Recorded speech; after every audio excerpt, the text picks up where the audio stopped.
আসসালামু আলাইকুম সুধী দর্শক মণ্ডলী, সবাইকে স্বাগত জানাচ্ছি স্বাস্থ্য বিষয়ক সরাসরি অনুষ্ঠান স্টুডিও ক্লিনিকে। আপনাদের সাথে আছি আমি ডাক্তার ইলহাম ইমাম, আবাসিক চিকিৎসক, চট্টগ্রাম মেডিকেল কলেজ হাসপাতাল। আমাদের আজকের বিষয় স্ট্রোক এবং প্যারালাইসিসের যত কারণ ও প্রতিকার।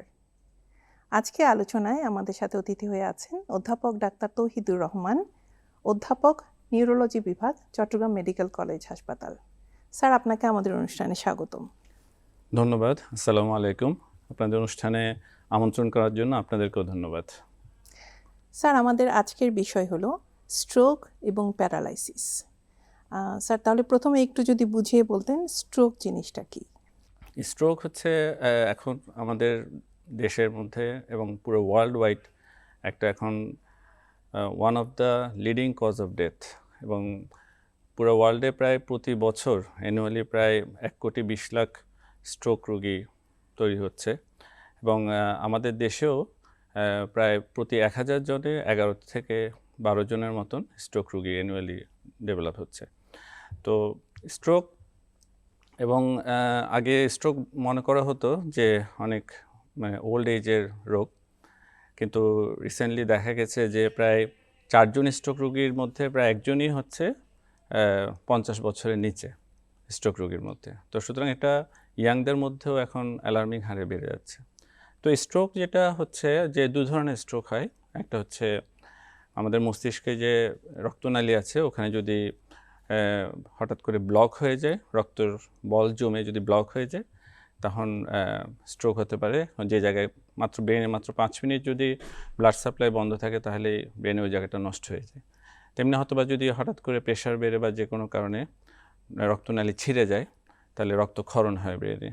এই দুই ধরনের স্ট্রোক হয়, এবং এক্ষেত্রে যেটা হয় যে সাডেনলি পেশেন্ট হঠাৎ করে যে কোনো একটা সিমটম ডেভেলপ করে, একদম সুস্থ পেশেন্ট দেখা যায় যে হঠাৎ করেই তার এক সাইড প্যারালাইসিস হয়ে যাচ্ছে, অথবা মুখ বাঁকা হয়ে যাচ্ছে, অথবা কথা জড়ায় যাচ্ছে, অথবা কোনো কিছু ছাড়াই পেশেন্ট হঠাৎই করে অ্যাবনর্মাল হয়ে যাচ্ছে, যেটা কিছুক্ষণ আগেও ঠিক ছিল।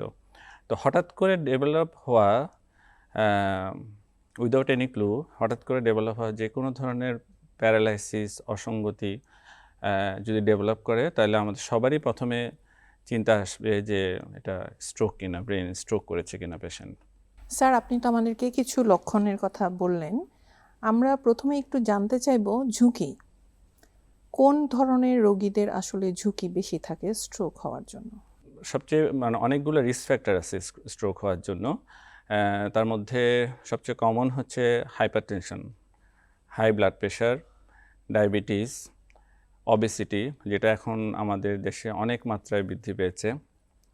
ইভেন আমি বলবো যে যারা অনেক অ্যাজ এ হোল মোটা বলি আমরা, তাদের চেয়েও বেশি রিস্ক থাকে হচ্ছে যারা এমনি হালকা পাতলা কিন্তু ভুঁড়ি আছে বড়। তো এই ক্যাটাগরির মানুষ কিন্তু অনেক, এবং তারা কিন্তু উচ্চ ঝুঁকিতে। হ্যাঁ, যেটা আমাদের মানে পেটের মেদটা হচ্ছে সবচেয়ে ডেঞ্জারাস। এই অবেসিটিটা খুবই ইম্পর্টেন্ট। প্লাস হচ্ছে আমাদের যে এখন স্ট্রেসফুল লাইফ, এটা আমরা কেউ ইগনোর করি। যে মানে এত স্ট্রেস হচ্ছে one of the leading cause now এখন স্ট্রোক হওয়ার জন্য। স্মোকার, এবং uncontrol diet leading to stroke. তো যারা মহিলাদের ক্ষেত্রে যারা একদম লং টাইম ধরে ওরাল কন্ট্রাসেপটিভ পিল খাচ্ছে তারাও উচ্চ ঝুঁকির মধ্যে থাকে। তো এদের মধ্যে স্ট্রোক রোগের চান্স বেশি থাকে। আর ইয়ংদের মধ্যে যেটা দেখা যায় যে ইয়ংদের মধ্যে যারা আমরা আসলে 45 ইয়ার্সের আগে যারা হয় তাদেরকে ইয়ং স্ট্রোক বলি। এটা ক্ষেত্রে অনেক সময় জেনেটিক একটা ফ্যাক্টর থাকে, জেনেটিক ফ্যাক্টর রোল প্লে করে। দেখে তার কিছুই নেই রিস্ক ফ্যাক্টর, কিন্তু হঠাৎ করে স্ট্রোক হয়ে গেল। এছাড়াও অনেকের কার্ডিয়াক অ্যাবনর্মালিটি থাকে বা রক্তে কোনো সমস্যা থাকে যেটা ডায়াগনোসড হয় না। আমাদের দেশে তো রেগুলার চেক আপ হয় না আসলে। তো ওখান থেকে হঠাৎ করে ইয়াংদের হয়ে যেতে পারে। আর যেটা হচ্ছে যারা ড্রাগ ইউজারদের মধ্যেও স্ট্রোক হওয়ার চান্স অনেকটা বেশি থাকে আর কি।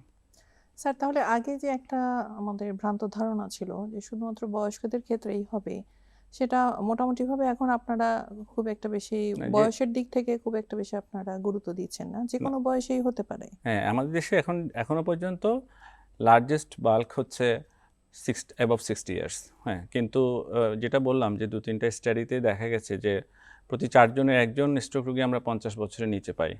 ইভেন এখন 30-র ঘরেও স্ট্রোক দেখা যাচ্ছে বিকজ অফ মানে uncontrolled unhealthy lifestyle, diet, stress, smoking এবং আনডিউ অবেসিটি। হ্যাঁ, এত বেশি অবেসিটি আমাদের এখন খাওয়া দাওয়ার থেকে, লাইফস্টাইল থেকে। তো সেজন্য স্ট্রোকটা এইজ লিমিটটা আরও আগে চলে আসছে। স্যার, সেক্ষেত্রে তাহলে আমি জিজ্ঞেস করতে চাই যে শিশুদের মধ্যেও স্থূলতাটা অনেক ভালো পরিমাণেই এখন আমরা পেয়ে থাকি। তো শিশুদের স্ট্রোকের কেমন ঝুঁকি থাকতে পারে? ধরুন 12 বছরের নিচের যে বাচ্চারা আছে, তাদের কিরকম ঝুঁকি থাকতে পারে? শিশুদের ক্ষেত্রে হচ্ছে ডেফিনেটলি আমরা যেটা মনে করি যে বাচ্চাদেরকে ক্ষেত্রে মনে করি যা ইচ্ছা খাক, জি, জি, মানে জি, বার্গার খাক, চিপস খাক, যা জি, ইচ্ছা খাক, কোনো সমস্যা নেই। কন্ট্রোল করলে সেটা 35 বা 40 ওখানে গিয়ে কন্ট্রোল জি, করতে জি, হবে। হ্যাঁ। এটা আসলে খুব রং কনসেপ্ট, কারণ আসলে ছোটবেলা থেকে যখন ফ্যাটি ফুড চলতে থাকে, মানে মানে আনহেলদি ডায়েট এটা চলতে থাকে, ডায়েট স্টাইল যখন স্টাইল চলতে থাকে, ডেভেলপ করে। এবং ওদের তো সিডেন্টারি লাইফস্টাইল ম্যাক্সিমাম। আমাদের হচ্ছে খেলাধুলা নেই, সবাই ভিডিও গেম, কম্পিউটার গেম বাসায়। স্যার, আমরা একটু একজন দর্শক আছে, আপনার কাছে আবার ফিরে আসছি। দর্শক, আপনার নাম এবং বয়স বলে প্রশ্নটি করুন। আমার আজকে 3 বছর ধরে হাঁটুতে ব্যথা। তো এখন মনে করেন আমার হাঁটুর ব্যথার জন্য আমি অনেক চিকিৎসা করছি। চিকিৎসাটা মনে করেন চিকিৎসাটা করছি যে মনে করেন এখনো কমতেছে না। এখন ডাক্তার বলতেছে অপারেশন করার জন্য। এখন আপনাদের পরামর্শটা একটু জানতে চাই, কি করতে আমি অপারেশন করতে চাচ্ছি না। ধন্যবাদ। এক্ষেত্রে বোঝা যাচ্ছে যে আপনি অস্টিও আর্থ্রাইটিস আক্রান্ত। তো এটা হচ্ছে যে ওল্ড এজে মেয়েদের স্পেশালি আফটার 50, ছেলেদের ক্ষেত্রে 60 পরে গিয়ে এই হাঁটুর একটা ক্ষয় রোগ, এটা অস্টিও আর্থ্রাইটিস বলে। এটা একটা গ্র্যাজুয়ালি আমাদের হাঁটুটা ক্ষয় হয়ে যেতে থাকে। তো সেই ক্ষেত্রে হচ্ছে প্রাথমিক হচ্ছে যে লাইফস্টাইল চেঞ্জ করা, মানে আমাদের চলাফেরা, হাঁটা এগুলো ঠিক করতে হবে। মানে আমরা যেহেতু আমাদের সোজা কথা, এটা আমাদের একটা প্রেশার নেওয়ার জায়গা, তো আমাদের এমনভাবে চলাফেরা করতে হবে যাতে হাঁটুতে আমাদের প্রেশার কম পড়ে। মানে হাঁটা চলা, আমরা প্লেন জায়গায় অনেক হাঁটবো, কিন্তু সিঁড়ি উঠানামা করা, মাটিতে বসা, নিচু পিঁড়ি টুলে বসা, এগুলো আমরা সবসময় অ্যাভয়েড করব। বাংলা কমোট অ্যাভয়েড করব। তো এই জিনিসগুলা, বসে নামাজ পড়া, চেয়ারে বসে নামাজ পড়া, উঁচু জায়গায় বসা, এই জিনিসগুলা মেনটেন করতে হবে। এটা হচ্ছে যে প্রথম স্টেপ। আর এরপরে হচ্ছে যে সাথে আমরা কিছু প্রাথমিক দিক থেকে কিছু পেইন কিলার দিয়ে এখানে আসলে খুব বেশি লাভ হয় না। এখানে হচ্ছে বিভিন্ন সাপ্লিমেন্টারি ড্রাগ আছে, ক্যালসিয়াম, ভিটামিন ডি সহ আরও নি জয়েন্টের জন্য আরও অনেক সাপ্লিমেন্টারি ড্রাগ আছে।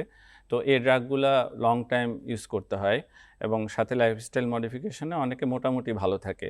বাট যাদের গ্র্যাজুয়ালি অনেক বাড়তে থাকে, তো একটা জিনিস মনে রাখতে হবে, এটা যখন আস্তে আস্তে বাড়তে থাকে, ওই যে নর্মাল যেটা, আপনি যদি চান যে আপনি উঠানামা করবেন, সিঁড়ি দিয়ে উঠানামা করবেন, নিচে বসবেন, হাঁটু পুরো ভাঁজ করে বসবেন, কিন্তু কোনো ব্যথা করবে না, তো এই পর্যায়ে আসলে পুরো ড্রাগ এবং লাইফস্টাইল মডিফিকেশনের মধ্যে আসা যায় না। বাট ব্যথামুক্ত, মোটামুটি ব্যথা সহ্যের মধ্যে রেখে নর্মাল লাইফটা লিড করা যায়, সেক্ষেত্রে সমস্যা হয় না। কিন্তু যদি সব অ্যাক্টিভিটিস যদি ফিরে পেতে হয়, তাহলে এখন আসলে আধুনিক চিকিৎসা হচ্ছে হাঁটুর অপারেশন করে ফেলা।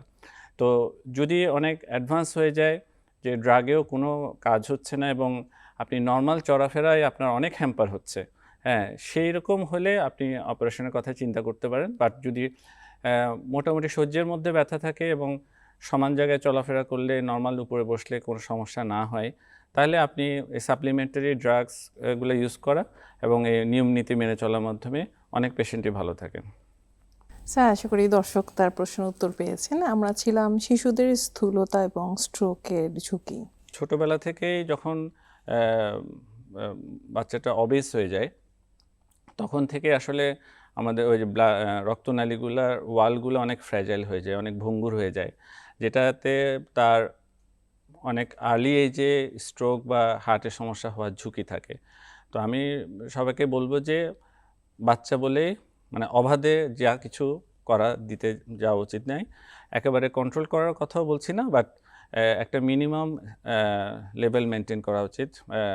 মানে একটু বাদ সাধা উচিত খাওয়া দাওয়া এবং এর মধ্যে, এবং একটু ফিজিক্যাল অ্যাক্টিভিটিসের দিকে সাইকেল চালাতে বলা বা বাইরে কোনো আউটডোর অ্যাক্টিভিটিসের মধ্যে বাচ্চাকে এঙ্গেজ করা উচিত ছোটোবেলা থেকে। তাহলে পরবর্তীতে সে একটা ভালো লাইফস্টাইল পাবে বা একটা তো অভ্যস্ত হয়ে যাবে। হেলদি লাইফস্টাইল পাবে, হেলদি লাইফ পাবে। আর যেটা হচ্ছে স্ট্রোকের ব্যাপার আসলে 12 বছরের নিচে সাধারণত বাচ্চাদের অনেক সময় আমরা স্ট্রোক পাই, বাট সেক্ষেত্রে ম্যাক্সিমাম কেসে হয় যে তারা কোনো কনজেনিটাল হার্ট ডিজিজে আক্রান্ত থাকে, অথবা তার কোনো রক্তনালীতে জন্মগতভাবে কোনো সমস্যা থাকে, কোনো রক্তরোগে আক্রান্ত থাকে। এইসব পেশেন্টই সাধারণত আসলে 12 বছরের নিচে স্ট্রোক নিয়ে প্রেজেন্ট করে, অথবা অনেক সময় দেখা যায় যে ব্রেইনে প্রদাহ হলো, কোনো একটা ইনফেকশন হলো, ওটার থেকে স্ট্রোকের মতন ফিচার নিয়ে প্রেজেন্ট করে। বাট যেটা মানে নর্মাল রিস্ক ফ্যাক্টরে যেটা স্ট্রোক হওয়ার কথা সেটা আসলে 12 বছরের নিচে খুব একটা পাওয়া যায় না। বাট এটার শুরুটা মানে ওই দিকে আস্তে আস্তে যাওয়ার ধাপটা প্রথম দিকে শুরু হয় আর কি। স্যার আরেকটা যেহেতু এটা এখন সমসাময়িক ইস্যু, যে ভ্যাকসিনেশন, কিছু ভ্যাকসিন নেওয়ার পরবর্তী পর্যায়ে দেখা যায় শিশুটি একটু প্যারালাইসিস বা কোনো অঙ্গ নাড়তে পারছে না। সেই ক্ষেত্রে স্যার আপনাদের অভিমত কি?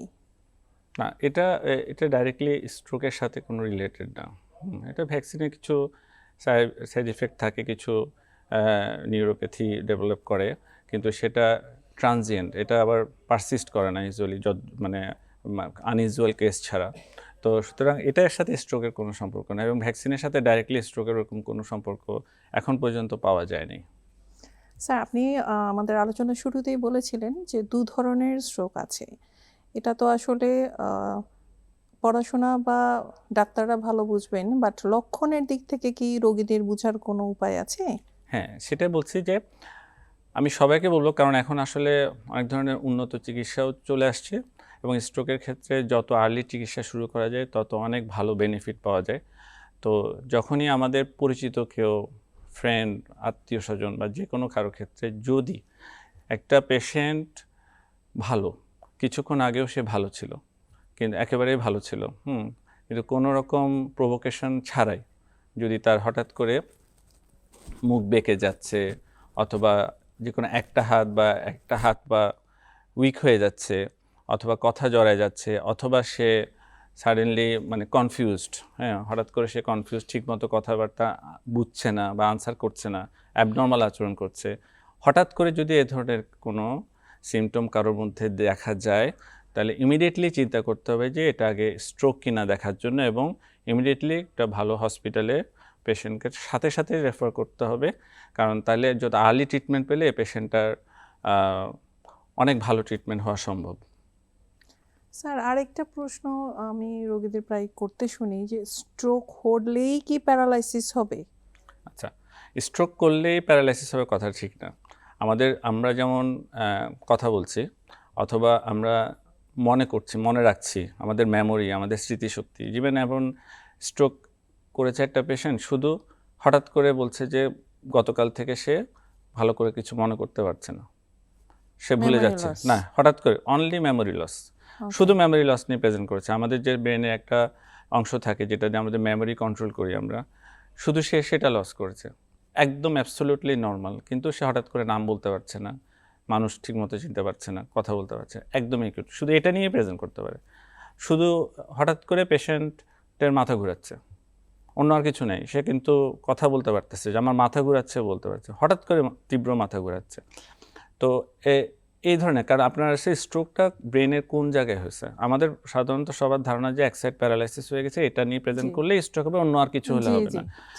জাস্ট আপনার সাথে কথা বলতে বলতে হঠাৎ করে একটা পেশেন্ট অ্যাবনর্মাল হয়ে গেল, তো ওইখানে আপনাকে চিন্তা করতে হবে যে না, এখানে সামথিং ইজ রং হঠাৎ করে। সুতরাং যে কোনো জিনিস out of the blue moon মানে হঠাৎ করে তৈরি হয়েছে, সেক্ষেত্রে প্রথমে আগে স্ট্রোককে এক্সক্লুড করতে হবে, এবং প্রেফারেবলি একটা ভালো হসপিটালে শিফট হতে হবে। স্যার আমাদের সাথে আরেকজন দর্শক আছে। দর্শক, আপনার নাম এবং বয়স বলে আপনার সমস্যাটি বলুন। আসসালামু আলাইকুম। জি, আমার ওয়ালাইকুম বাসা হলো আসসালাম। পঞ্চগড় দেবস্থানা। জি। আমার বেটির আমার বেটির 5 বছর বয়স। তা বেটির ব্রেনতে পানি ডাক্তার বলছিল। এখন ডাক্তার তো এটা অপারেশন করা বলছিল, কিন্তু আমি রংপুর 2 মাস ছিলাম বেটিক নিয়ে, কিন্তু অপারেশন করার কোনো সাহস পাচ্ছি না। তা এখন যে পানিটা আছে সে পানিটা কি স্ট্রোক ধরনের হবে না প্যারালাইসিস ধরনের কিছু হবে না? ব্রেইনে পানি চলে এসেছে মানে এটা 2.5 বছর বয়স যখন হয়েছে তখন ধরা পড়ছে। আচ্ছা, ব্রেইনে পানি চলে আসলে অনেক ধরনের জটিলতা তৈরি হতে পারে। হ্যাঁ, সেক্ষেত্রে হচ্ছে যে এটাকে আমরা হাইড্রোকেফালাস বলি। তো আর এটা খিঁচুনি হয়, পর্যাপ্ত পরিমাণে প্রতি বছরে খিঁচুনি হয়।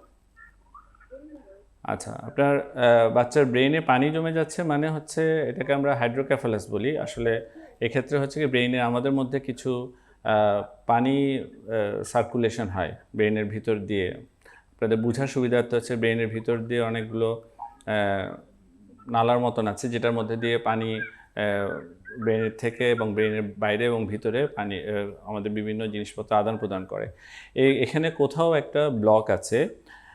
তার ব্লক থাকার কারণে ব্রেনে পানিটা ড্রেইন হতে পারছে না এবং সেখান থেকে ব্রেনে পানিটা জমে যাচ্ছে। জমে যাওয়ার কারণে যেটা সমস্যা হয়, ধীরে ধীরে আপনার ব্রেনটা ফুলে যাবে এবং ফুলে গেলে যেটা হয় যে ব্রেনের অনেকগুলো ফাংশনাল জায়গা কম্প্রেসড হয়ে যাবে, চেপে যাবে। তো চেপে গেলে তখন আপনি আস্তে আস্তে শিশুটির বিভিন্ন কার্যকলাপ, কথাবার্তা, চলাফেরা সব কিছুতেই সমস্যা হবে, ডেভেলপমেন্টের সমস্যা হবে। আপনি যে বলছেন আপনার বাচ্চার খিঁচুনি হচ্ছে, খিঁচুনি হবে, অনেকগুলো কমপ্লিকেশন ডেভেলপ করবে। তো সেক্ষেত্রে আমার কাছে মনে হয় আপনি দেরি না করে তাড়াতাড়ি বিশেষজ্ঞ নিউরোসার্জন বা নিউরোমেডিসিন স্পেশালিস্টের কাছে যোগাযোগ করেন। এবং এক্ষেত্রে অনেক সুন্দর চিকিৎসা আছে। শান্ট করে দেওয়া হয়, যে ছোট একটা টিউব দিয়ে দেওয়া হয় ব্রেনের সাথে, পেটের কানেকশন করে পানিটাকে ড্রেন করে দেওয়া হয়, প্রেশারটা রিলিফ করে। মোট কথা এটার একদম ভালো চিকিৎসা আছে। বাংলাদেশে অনেক ভালো চিকিৎসা আছে এবং চিকিৎসা হচ্ছে রেগুলার, কিন্তু টাইমলি চিকিৎসা নিতে হবে। আপনি যদি অনেক দিন ধরে এটাকে চিন্তা করতে করতে সময় ক্ষেপণ করেন তাহলে আপনার বাচ্চার অনেকগুলো পার্মানেন্ট ক্ষতি হয়ে যেতে পারে। তো সুতরাং আমি মনে করি যে এটা আপনার অপারেশন করে চিকিৎসাটা নেওয়া উচিত। অপারেশন মানে এমন না যে ব্রেন কেটে অনেক কিছু করবে, এটা আসলে ওখানের মধ্যে পানিটা বের করার একটা রাস্তা করে দিবে, এটা অবশ্যই দরকার। দর্শক, আশা করি আপনি আপনার কাঙ্ক্ষিত প্রশ্নটির উত্তর পেয়ে গেছেন। স্যার, আপনি এখন যে সময়ের একটি কথা বললেন যে দেরি হলে স্ট্রোকের রোগীদের ক্ষেত্রে স্যার এই সময়ের উপযোগিতাটা যদি একটু বুঝিয়ে বলতেন। স্ট্রোকের এখন যেটা হচ্ছে, আমাদের এখন স্ট্রোক একবার হয়ে গেল এবং একটা সময় ক্ষেপণ হয়ে গেল এবং তার যে প্যাথোলজিটা হয়েছে সেটা। স্যার, আমি আরেকজন দর্শক নিয়ে নিই। জি দর্শক, আপনার নাম এবং বয়স বলে প্রশ্নটি করুন। আমি ঠাকুরগাঁ থেকে, আমার বয়স চলে 45। আমার হাতটা ভেঙে গেছিল। হাতটার জড়াটার নিচে ওই যে কবজিটার নিচে হাতটা ভাঙছিল। অপারেশন করা আমার 2.5 মাস। রড দোকান হয়েছে, তো এখন পর্যন্ত আমার হাতটা শক্তি পাচ্ছে না। আমি যেটা বুঝতে পারছি যে আপনার এখানে রড ঢুকানো হয়েছে এবং এটা অপারেশন করা হয়েছে। তো হাতে ওই কবজির নিচে ওই অংশটাতে অনেকগুলো ইম্পর্ট্যান্ট নার্ভ আছে। তো অনেক সময় হাড্ডি ভেঙে যাওয়ার কারণে হাড্ডির থেকে প্রেশার পড়ে আবার অপারেশন করার সময় অনেক প্রসিডিউরের মধ্যে দিয়ে যেতে হয়। সব কিছু মিলে ওখানে যে কোনো নার্ভ ইনজুরি হতে পারে। এই ইনজুরি হওয়ার কারণে এইসব নার্ভগুলো আসলে ওই হাতের মুভমেন্টগুলোকে কন্ট্রোল করে। তো ওখানের মধ্যে যদি কোনো নার্ভ ইনজুরি হয় তাহলে সেক্ষেত্রে হাত অবশ হয়ে যেতে পারে, অবশ ভাব আসতে পারে, উইকনেস ডেভেলপ করতে পারে। তো এইসব ক্ষেত্রে হচ্ছে এখানে আসলে নার্ভ কন্ডাকশন ভেলোসিটি করে দেখতে হবে যে ওখানে কোন না কোন নার্ভ ইনভলভ হয়েছে। এখানে আপনি বিশেষজ্ঞের পরামর্শ নেবেন, সাথে হচ্ছে আপনাকে উপযুক্ত ফিজিওথেরাপি করতে হবে এবং এসব নার্ভ রিকভারি করার জন্য কিছু মেডিসিন আছে, মেডিসিনগুলো নিতে হবে এবং খুব ভালো করে ফিজিওথেরাপি করতে হবে। শুধু আপনি নিউরোমেডিসিন এবং ফিজিওথেরাপি দুইটাই বিশেষজ্ঞেরই পরামর্শ নেবেন এবং যেটা আর্লি করবেন। এর যদি আপনার এখনই খারাপ লাগছে, এখন থেকেই প্রথম থেকে শুরু করলে অনেক নার্ভের উইকনেস আস্তে আস্তে ইমপ্রুভ করে যায়। স্যার, আমরা ছিলাম বিভিন্ন রকমের প্রেজেন্টেশন যেগুলো আপনারা পান স্ট্রোকের, যে স্ট্রোক মানেই যে প্যারালাইসিস নয় সেটিতে আমরা ছিলাম। আপনি বলেছিলেন মেমোরি লসের কথা। আরেকটি প্রবলেম নিয়ে স্যার অনেক সময় আমরা স্ট্রোকের রোগীদের দেখতে পাই, সেটি হলো অবাঞ্ছিত ঘুম। অনেক ঘুমাচ্ছেন রোগী, এটি কি স্যার স্ট্রোকের কোনো লক্ষণ বা কিছু?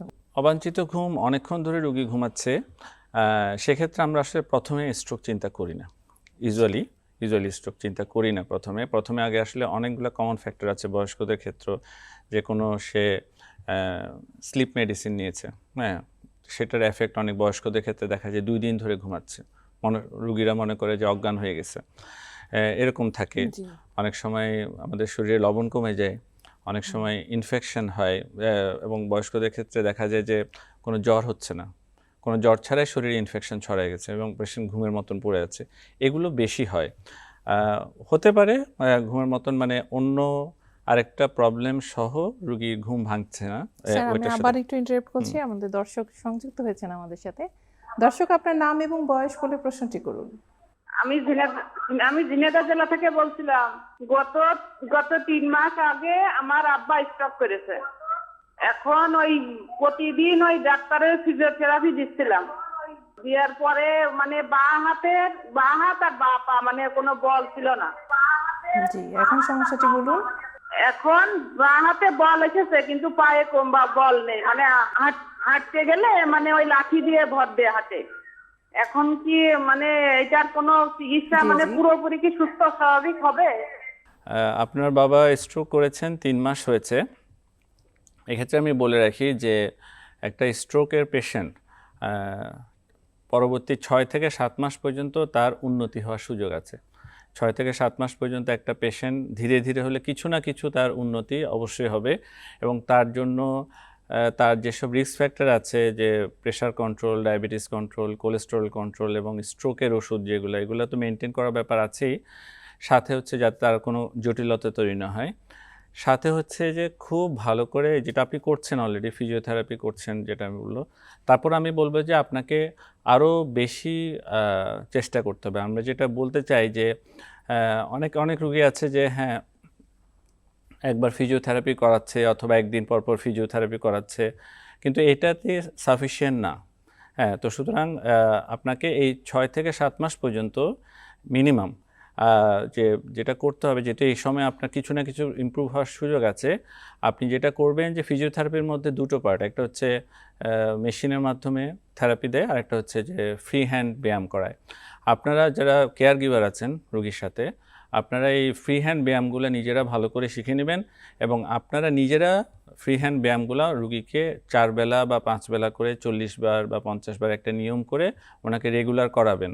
আপনারা ওনাকে ধরে ধরে হাঁটাবেন। আপনারা ফিজিওথেরাপির উপরে পুরোপুরি ডিপেন্ডেন্ট হবে না। অনেকে ফাইন্যান্সিয়ালি পারে না, যে টানা ফিজিওথেরাপি করাতে পারে না, হ্যাঁ, তারপরেও যদি আপনি পারেন আলহামদুলিল্লাহ, কিন্তু যদি নাও পারেন, আপনারা নিজেরা যেটা ব্যায়াম করাবেন ওনাকে সেটা খুব ইম্পর্টেন্ট। এবং ভালো ফিজিওথেরাপি বা ফিজিক্যাল মেডিসিন স্পেশালিস্টের পরামর্শ নিতে হবে, কারণ এখানে অনেক জয়েন্ট, স্পেশালি শোল্ডার জয়েন্ট, মানে আমাদের কাঁধের জয়েন্টটা স্ট্রোক রুগীদের ক্ষেত্রে ম্যাক্সিমাম ক্ষেত্রে এটা শক্ত হয়ে যায়, প্রচণ্ড ব্যথা হয়ে যায়, রুগী তখন ব্যায়াম করতে দেয় না। এই জয়েন্টের খুব ভালো করে যত্ন নিতে হয়। এই জয়েন্টটা সবসময় হয় গলার সাথে ঝুলায় রাখতে হয়, অথবা হাতুলে হাত তুলে রাখতে হয়, মানে এটা তুলে রাখতে হয়। এটা যত ঝুলায় রাখবে তত জয়েন্টটা নষ্ট হয়ে যায়। তো এই নষ্ট হয়ে গেলে তখন রুগীর আর হাত পা ভালো হয় না। তো সুতরাং স্যার আমাদের আরেকজন দর্শক আছে। জি দর্শক, আপনার নাম এবং বয়স বলে সমস্যাটি বলুন।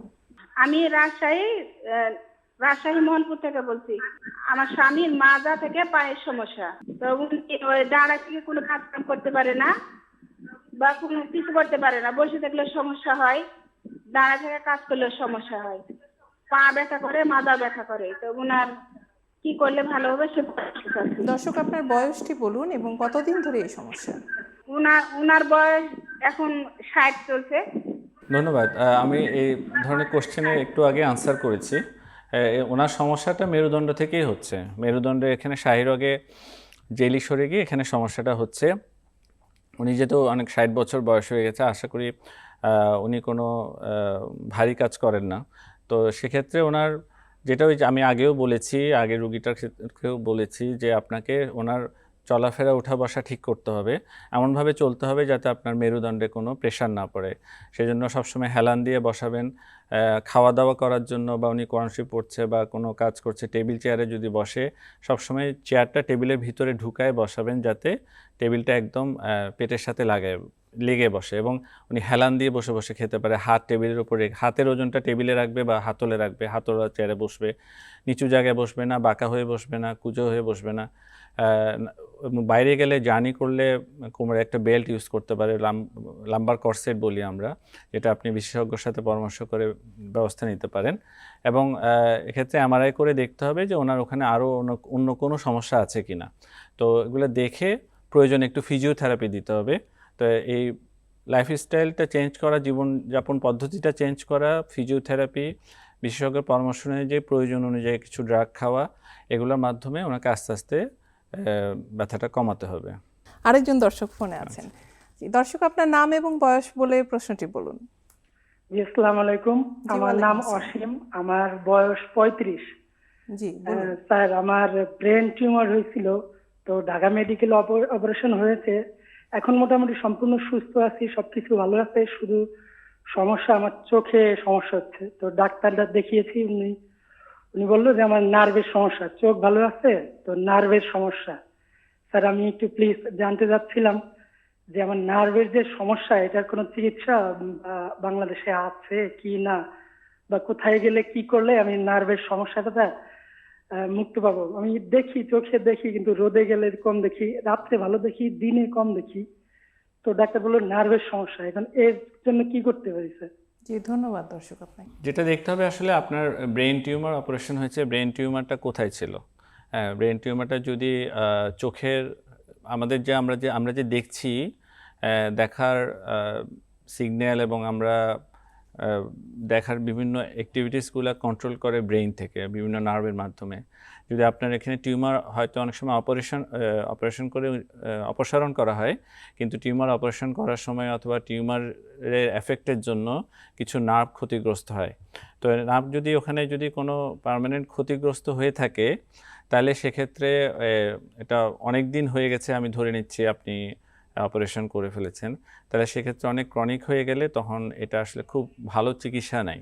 হ্যাঁ, এটা এখানে না, এটা আপনি মানে ওয়ার্ল্ড ওয়াইডই এটা আসলে খুব ভালো চিকিৎসা বলতে কিছু নাই, কারণ ব্রেইনের যে নিউরনগুলা, এই সেলগুলো যেগুলো নষ্ট হয়ে যায় আসলে এবং অনেক দিন ধরে নষ্ট হয়, সেটা আসলে রিপ্লেস করার অংশটা খুব কম।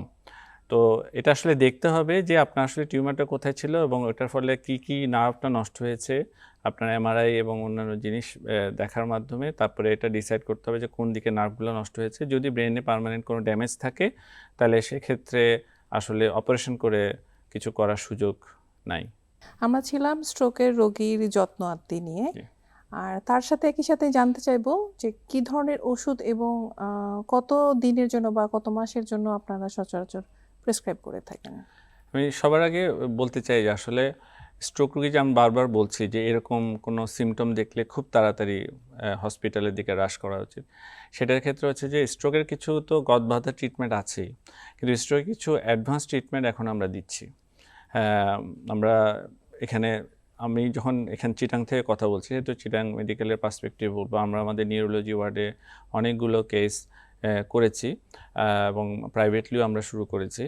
তো সেক্ষেত্রে হচ্ছে যদি স্ট্রোক রোগীটা এর সিমটম তৈরি হওয়ার পরে প্রায় 1 ঘন্টা 1.5 ঘন্টার মধ্যেই আমাদের বিশেষজ্ঞের কাছাকাছি আসতে পারে, এবং আমরা খুব তাড়াতাড়ি যদি মাথার স্ক্যান করে দেখতে পারি যে তার রক্ত জমাট বেঁধে স্ট্রোক হয়েছে, 3 ঘন্টার মধ্যে যদি আমরা রোগীটাকে ট্রিটমেন্ট শুরু করার অপশন পাই, তাহলে এখন ইনজেকশন আছে, যে ইনজেকশন দেওয়ার মাধ্যমে প্রায় 50 to 60% পেশেন্ট একদম সম্পূর্ণ নর্মাল লাইফস্টাইলে চলে যাওয়ার একটা সম্ভাবনা আছে।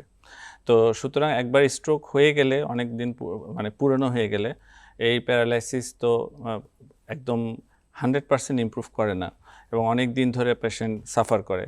তো আমি সবাইকে বলবো যে আসলে এটা চিকিৎসা আছে এবং উন্নত হসপিটালগুলোতে, আমাদের ইভেন চিটাং মেডিকেল কলেজে হচ্ছে, ঢাকা মেডিকেল কলেজে হচ্ছে নিশ্চয়ই, এবং অন্যান্য জায়গায় হচ্ছে, যে আপনি এ ধরনের কোনো সিমটম দেখলে এবং স্ট্রোক বুঝলে আপনি অন্য কিছু বাদ দিয়ে আগে একটা ভালো হসপিটালে রাশ করবেন, যাতে ওই ইনজেকশনটা আপনি নিতে পারেন। তাহলে আপনার একটা মূল্যবান লাইফের একটা অংশ সেভ হবে। স্যার আরেকজন দর্শক আছে আমাদের সাথে। দর্শক, আপনার নাম এবং বয়স বলে প্রশ্নটি করুন। 22-23 বছর আগ থেকে সমস্যাটা। জি, কি সমস্যা? মোহাম্মদ ফোরকান হোসেন বলা হইতে। কান পরিষ্কার করার সময় কানে আঘাত লেগে অনেক রক্তপাত হয়েছে এবং অনেক সময় ফুলেছিল প্রায় 4-5 বছর। বর্তমান বয়স 45 বছর। মাথার বাম সাইড সবসময় ব্যথা করে এবং বাম ঘাড় এবং বাম ওই যে হাতের এই জয়েন্ট। এখন কি ঔষধ বা কি ডাক্তার দেয় এই পরামর্শ চাই। আপনার যেটা আগে একটা হিস্ট্রি ছিল যে আপনি কানে আঘাত পেয়েছেন এবং অনেক রক্তক্ষরণ হয়েছিল, তবে খুব সম্ভাবনা এটাই যে আপনি ওটার সাথে এখনকার যে মাথা ব্যথা হচ্ছে এতদিন পরে, এত বছর পরে, ডাইরেক্টলি কোনো সম্পর্ক নাই। তো আপনার মাথা ব্যথা হচ্ছে, সাথে আপনার জয়েন্ট পেইন হচ্ছে।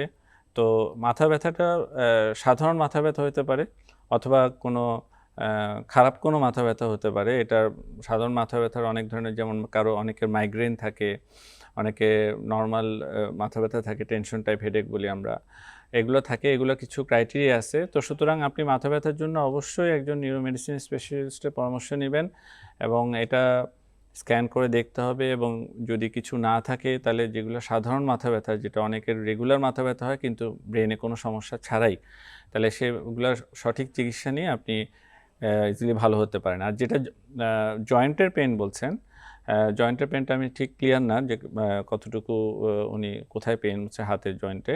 তো জয়েন্টের পেনটা আলাদা দেখতে হবে। এটা ফ্রোজেন শোল্ডার হতে পারে অথবা অন্য কোনো বাত ব্যথার রোগ হতে পারে। তো সেটা আপনি নিউরোমেডিসিন বিশেষজ্ঞ বা জয়েন্টের পেন হলে রিউমেটোলজি বিশেষজ্ঞ যিনি আছেন ওনাদের পরামর্শ নিলে আপনি সঠিক চিকিৎসা পাবেন। স্যার, আমরা ছিলাম ট্রিটমেন্ট অপশনগুলো, যেগুলো এখন আপনি বলছেন অত্যাধুনিক কিছু চিকিৎসা আপনারা দিচ্ছেন, আর সেটা একটি বলেছেন স্যার 3 ঘন্টার মধ্যে। এখন অনেক সময় আমরা দেখতে পাই আপনারা বলে থাকেন যে অনেক দেরি করে ফেলেছেন। এখন দেরির টাইম কোনো লিমিট কি আছে কিনা? হ্যাঁ, যদি ধরেন পেশেন্টটা আসেই 3 ঘন্টা পরে, জি, তাহলে তারপরে তার ডায়াগনোসিস হতে হতে আরও 1-1.5 ঘন্টা, মানে তো ওই যে ইঞ্জেকশনটা আমরা ইউজ করি সেটা 3 ঘন্টার মধ্যে পুশ করতে পারলে সবচেয়ে ভালো রেজাল্ট।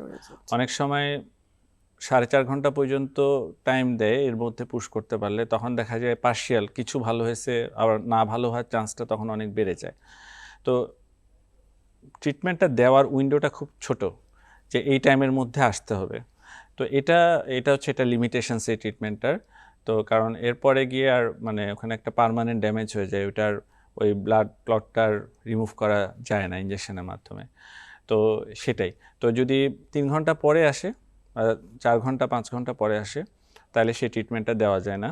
আরেকটা হচ্ছে যে অনেক পেশেন্ট, এটা একটা বড় বাল্ক পেশেন্ট হচ্ছে ঘুম থেকে ওঠার পরে উঠতে গিয়ে দেখলো যে সে প্যারালাইসিস হয়ে গেছে, এবং এটা শেষ রাতের দিকে হয়চুলি হয় আমাদের, ওই সময় প্রেশার ফ্লাকচুয়েট করে ওই টাইমটাতে। তো সেক্ষেত্রে আসলে তখন আর এই ইঞ্জেকশনটা দেওয়া যায় না, কারণ তখন আর টাইমটা নির্ধারণ করা যায় না। তো এবং এই ইঞ্জেকশনটা একটু কস্টলিও আছে, এটা একটা লিমিটেশনস, বাট নিতে পারলে সারা জীবন প্যারালাইসিস থাকার চেয়ে এই ট্রিটমেন্ট নেওয়াটা অনেক ভালো। তো সুতরাং সবাই এই জিনিসটার ব্যাপারে যদি সচেতন থাকে, নিজেদের ব্যাপারে, নিজের আত্মীয় স্বজনদের ব্যাপারে, যেটা স্ট্রোক হচ্ছে এটা বুঝতে পারাটা প্রথম ইনস্ট্যান্সে খুব ইম্পর্টেন্ট। হ্যাঁ, সময় নষ্ট না করে বড় হসপিটালে আসার। আর যখন একটু ওল্ড হয়ে যায়, একটু দেরি করে আসছে, তখন তো আর ওইভাবে ইঞ্জেকশন দেওয়ার কোনো অপশন নাই।